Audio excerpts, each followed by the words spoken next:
Hello everyone, welcome back to my channel. My name is Jesus Conde, and today we're going to be working on another page of my comic or graphic novel, Albdur, and it's gonna be page number 67. And yeah, let's get started. So, some of you may know already what's happening here, and the thing is, I'm remastering my webtoons to be a full graphic novel of around 100 pages. And for a start, I'm going to be sketching the new things that are going to be on this page specifically. Right now, there was only like 2 panels, and I'm going to be adding 2 more, and I'm also going to be changing the bars of the cell with adding spikes to them, kind of like a spiky roots, because before that it was just like big bones or something like that, and it wasn't really clear in the story where did they got the bones in the first place. It's actually very easy for the fairies to go out of the cell because it's so easy, right?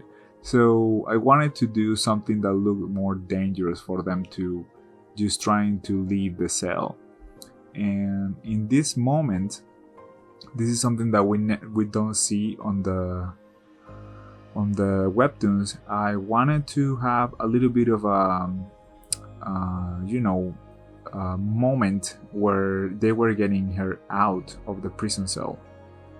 This is a very spoilery moment. Sorry for the ones that haven't read the comic, and if you haven't, please, you can read it on the link in the description.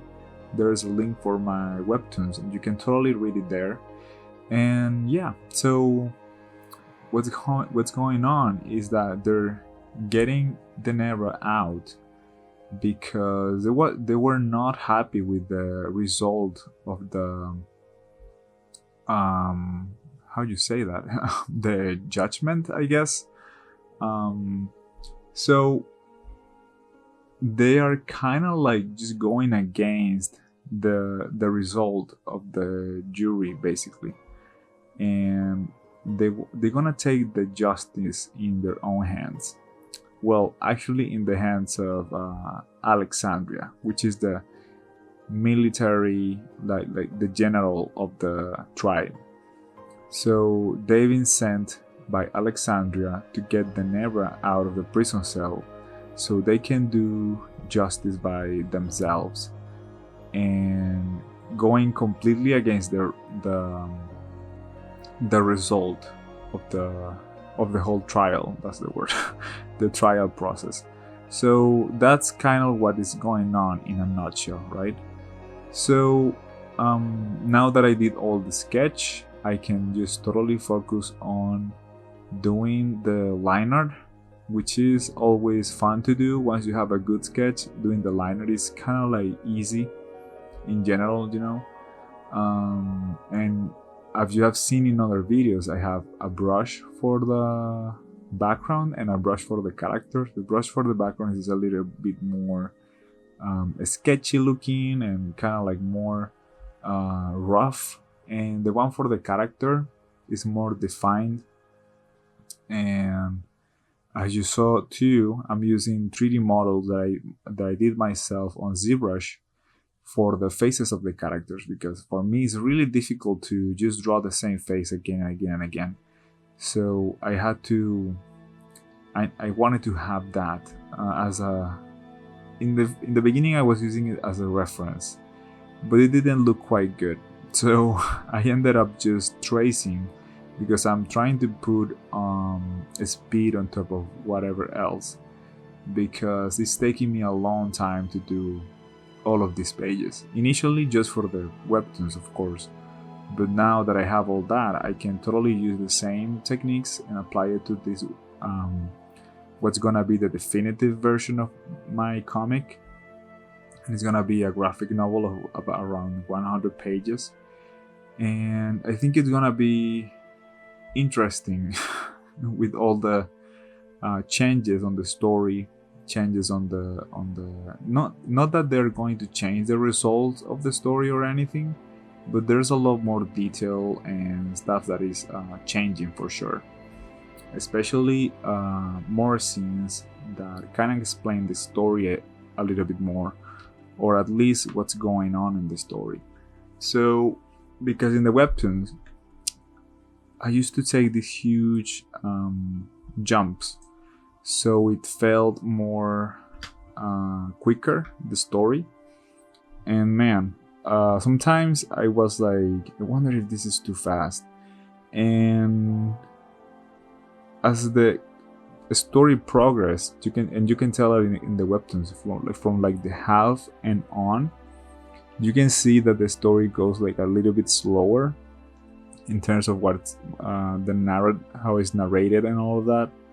At the beginning, everything is like super fast, so I had to add at least like 5 more pages to the beginning of the story, especially with her relationship with Alexandria and her relationship with Balthazar, which is the human kid. And now all of this, what's going on, it's something that wasn't there before, and I needed that to make the story look more clear instead of doing all those jumps everywhere. Also explaining stuff that wasn't too clear before, a little bit of moments here and there, so the story was kind of like more refined, and also to expand on the world building.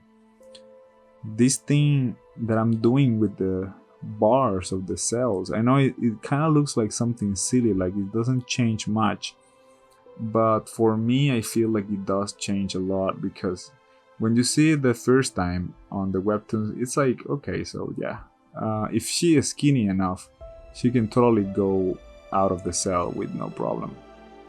In this case, we can see that it's spiky. They actually have to like use some kind of ropes to open the bar so they can pull her out. So it's not like super easy. And I think I'm gonna put a little bit of dialogue from the guards that they're hurting themselves a little bit just because of they're getting her out. They are also like hurting themselves in the process. So it's not just they're pulling her head out and that's it. And what else can I say about this scene? For some reason, it took a lot of time to do. It was very, very demanding time-wise. I think this remaster of this page took almost 3 hours.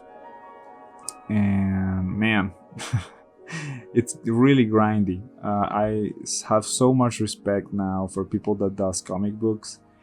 It's a hell of a work that these guys do. Is very demanding, very grindy. You have to be like, oh my god, trying to focus. Don't lose don't lose your focus, like distracting or stuff like that, because time flies by if you don't just continue with it. It's pretty crazy how everything it's so, man, it gets to be really, really heavy when you're tired. Especially if you're doing like after hours or on the weekends and stuff like that. It gets kind of grindy, I'm not gonna lie. But I have my goal of finishing this comic, and that's what I'm gonna do. And I really, really hope people like it, and I can actually get attention from readers that didn't knew the webtoons in the first place, just by saying that, hey man, this is like the definitive version, it is completely done, comic book format, PDF, all of that stuff.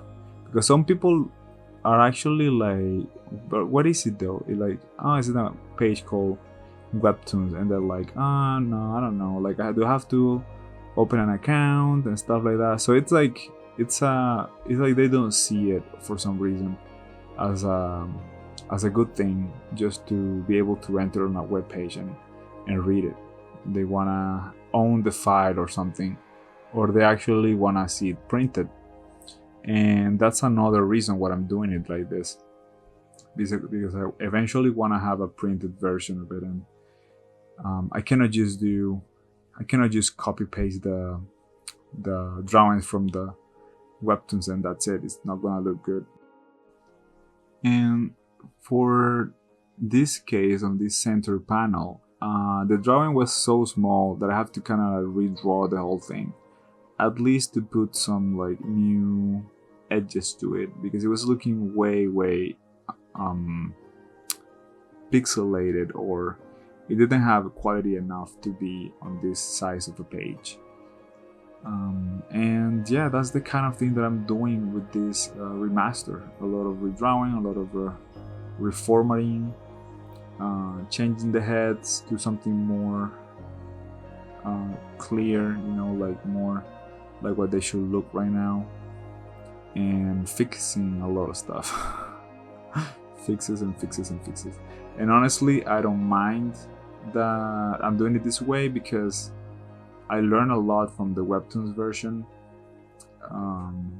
It's like I can see the feedback from people, I can see later what I could have done better, so this is my chance to kind of fix all that and have a better story overall. Of course it could keep getting better and better and better, but I mean, a second pass on everything, on like the drawings, on text, on everything that's going on in the comic, I feel like it's like a pretty good way of doing it. I don't think a lot of artists have like a second chance to just do this, and I feel like this is a really cool workflow. Like, just test it out on webtoons, and then if you want to go for a final version, just do it like this. I feel like it's a viable way of working. I don't know, I could be completely wrong, but I really feel like that. And yeah, I think it's starting to look like a good result. I really hope people enjoy this story. And yeah, pretty nice. Something that happens sometimes when I do this is that I ended up having like a very dark lines, or sometimes it's not clear where the outlines are, because of having like old drawings mixed up with the new ones, and doing like a double outline or something like that. So I have to kind of be aware of that when it happens. I decided to put dark between the bars, because it wasn't really easy to see them. And yeah, I really like how this whole page ended up looking, and that's the final result. Thank you very much, guys, for watching today's video, and see you on the next one. I really hope you like it. Thanks.